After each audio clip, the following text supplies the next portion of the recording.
সিরাজগঞ্জ সদর উপজেলার কালিয়া হরিপুর ইউনিয়নের চাকলি গ্রামে শিশু কানন মডেল স্কুল অ্যান্ড কলেজের উপর আদালতে নিষেধাজ্ঞা উপেক্ষা করে ভাঙচুরের প্রতিবাদে মানববন্ধন অনুষ্ঠিত হয়েছে। বিস্তারিত দেখুন আব্দুল খালেকের পাঠানো প্রতিবেদনে।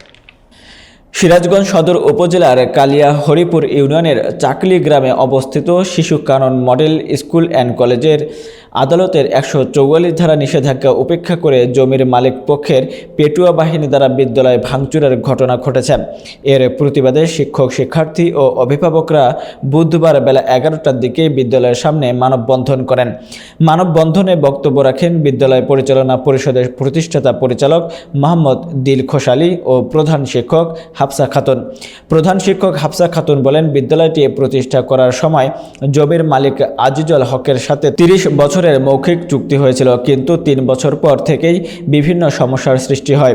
তিনি অভিযোগ করেন, আদালতের নিষেধাজ্ঞা উপেক্ষা করে আজিজুল হকের বাহিনী সাইনবোর্ড ভাঙচুর করেছে, যার ফলে বিদ্যালয়ে শিক্ষাদানে ব্যাঘাত ঘটছে।